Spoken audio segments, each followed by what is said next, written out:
दोस्तों, हो सकता है कि ये वीडियो देखने के बाद हम ये सोचने पर मजबूर हो जाएं कि हम किस तरह की ज़िंदगी गुजार रहे हैं।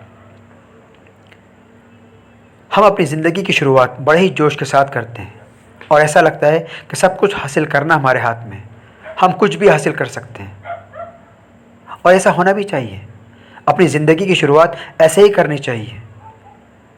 लेकिन जब एक के बाद एक हमारी ज़िंदगी में परेशानियाँ आती हैं, तकलीफ़ें आती हैं, नाकामियाँ आती हैं, तो हम मायूस होकर गिर पड़ते हैं। हर तरफ मायूसी नज़र आने लगती है। एक 11th-12 का स्टूडेंट जो पूरे साल मेहनत के साथ पढ़ता है, पूरे जोश के साथ पढ़ता है, ये सोचकर कि मैं 99% लेके आऊँगा, लेकिन जब उसके 99% नहीं आते हैं या वो फेल हो जाता है तो मायूस हो जाता है। उसे हर तरफ मायूसी नज़र आने लगती है।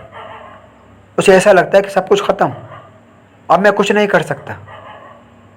और बहुत से स्टूडेंट तो ऐसे होते हैं जो जान तक दे देते हैं, सुसाइड कर लेते हैं। ऐसा क्यों होता है? क्योंकि हमने ज़िंदगी को समझा ही नहीं, हमारे पेरेंट्स ने हमको समझाया ही नहीं। और ज़िंदगी को समझने के लिए हमें धर्म का सहारा लेना पड़ता है, हमें धर्म को समझना पड़ता है, क्योंकि ये बातें हमें सिर्फ धर्म सिखाता है, ना कि स्कूल की किताबें। अगर हमारे पेरेंट्स हमको समझाते तो आज हम इस काबिल होते कि हम हर परेशानी को, हर मुसीबत को हौसले के साथ उसका सामना करते हैं। एक बच्चा जो प्राइज़ जीत कर लाता है, पेरेंट्स खुश होकर कहते हैं I am proud of you, लेकिन उससे कभी ये नहीं कहते कि कभी गुरूर मत करना, घमंड मत करना, हमेशा हम्बल रहना। और जब वो अपनी ज़िंदगी में कामयाब हो जाता है, सक्सेस हो जाता है, तो उसे अपने से नीचे वाले लोग कीड़े मकोड़े नज़र आने लगते हैं। एक अजीब सा उसके अंदर एटीट्यूड आ जाता है। और बहुत से लोग तो अपने माँ बाप को बोझ समझने लगते हैं। आज आप देखिए, ओल्ड एज रूम में हज़ारों माँ बाप अपनी ज़िंदगी गुजार रहे हैं, आंखों में आंसू हैं। सोचते होंगे आखिर हमारी परवरिश में क्या कमी रह गई। यही कमी रह गई कि आपने अपने बच्चों को ज़िंदगी को समझाया नहीं। वो आज इस खोखली दुनिया में खोखला बनकर रह गया है, दिखावे के अलावा कुछ नहीं है। आइए ज़िंदगी को और समझने की कोशिश करते हैं। आपने ये तो सुना होगा कि माँ की दुआएं कभी खाली नहीं जाती, और हम देखते भी हैं कि माँ अपने बच्चे के लिए कितनी शिद्दत के साथ, कितनी तड़प के साथ दुआएं करती है। और उसका यही सपना रहता है कि मेरे बच्चे को वह तमाम खुशियाँ मिले जो इसकी ज़िंदगी को खुशहाल बना दे। इसके पास शोहरत हो, दौलत हो, पैसा हो, सब कुछ हो। लेकिन ज़रा सोचो और देखो, क्या हर बच्चा कामयाब है? क्या हर बच्चा खुशहाल ज़िंदगी गुजार रहा है? क्या हर बच्चे के पास एक अच्छा घर है, बड़ी बड़ी गाड़ियाँ हैं, ऐशो आराम है? तो आपको जवाब मिलेगा नहीं। यूनिवर्स जिसके हाथ में सब कुछ है, कुछ भी कर सकता है, लेकिन फिर भी ये कह रहा है, हर धर्म ये सिखाता है कि सब्र रखो, पेशेंस रखो, धैर्य रखो, मुसीबतों का सामना करो, परेशानियों का सामना करो, नाकामियों से घबराओ मत। जिसके हाथ में सब कुछ है, जो कुछ भी कर सकता है, जो हर इंसान को एक लेवल पे लाके खड़ा कर सकता है, सबको एक समान खुशियाँ दे सकता है, फिर वो ऐसा क्यों कह रहा है कि सब्र करो, पेशेंस रखो, धैर्य रखो? क्योंकि जिस सिस्टम के अकॉर्डिंग हमको इस दुनिया में भेजा गया है, उस सिस्टम के अकॉर्डिंग किसी के हिस्से में ज़्यादा खुशी आई है और किसी के हिस्से में ज़्यादा दुख आए हैं।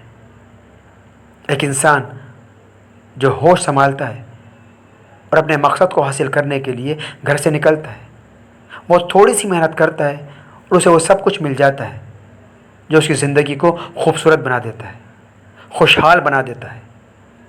और दूसरी तरफ एक इंसान जो टैलेंटेड है,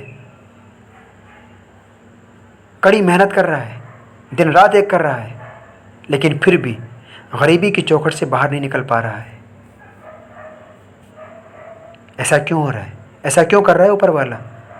उसकी नज़र में सब एक है, वो सबसे प्यार करता है, लेकिन फिर ऐसा क्यों?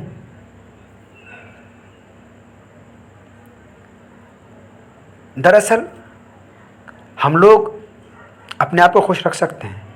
हमारे पास जितना भी है, थोड़ा या बहुत, हम उसमें खुशियाँ तलाश कर सकते हैं।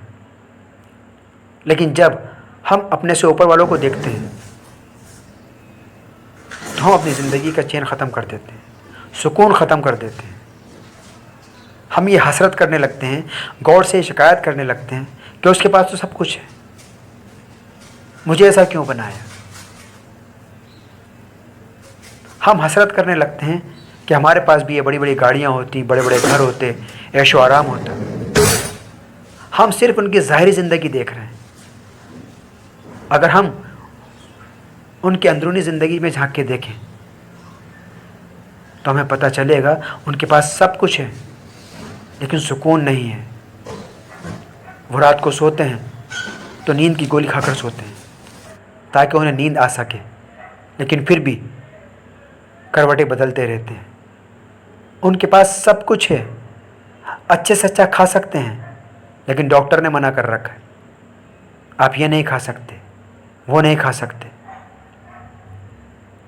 उनके पास सब कुछ है, लेकिन सुकून ना होने की वजह से उन्हें सब कुछ बुरा लग रहा है। सुकून हासिल करने के लिए घरों से बाहर निकलते हैं। आपने देखा होगा, एक 40-45 साल का आदमी एक बड़ा सा ऑडिटोरियम बुक कराता है, उसमें हज़ारों लोग बैठे हुए हैं और वो उनको समझा रहा है कि ज़िंदगी ये है, ज़िंदगी ये सिखाती है, ज़िंदगी ये बताती है। ज़िंदगी एक पहिए पर नहीं चलती, ज़िंदगी 2 पहियों पर चलती है, जिनका नाम है खुशी और गम। आप कितना ही पॉजिटिव हो जाओ, आप किसी भी तकलीफ़ से बच नहीं सकते, आप किसी भी बीमारी से बच नहीं सकते। आपको हर परेशानी का सामना करना है, और आप तभी इन परेशानियों का सामना कर सकोगे तब आप ज़िंदगी को समझोगे, और ज़िंदगी को समझने के लिए आपको धर्म को समझना पड़ेगा।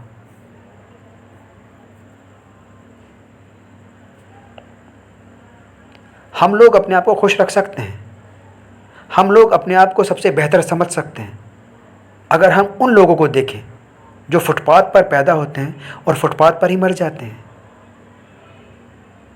जब उन्हें भूख लगती है तो हसरत भरी निगाहों से हमें देखते हैं कि कोई आकर हमारे खाना खिला दे, कोई हमें पानी पिला दे। सर्दियों में ठिठुरते रहते हैं और हसरत भरी निगाहों से हमें देखते हैं कि कोई आकर हमें कंबल ओढ़ा दे, कोई स्वेटर पहना दे। बारिशों में साया तलाश करते हैं, तेज़ धूप में, तेज़ गर्मी में साया तलाश करते हैं।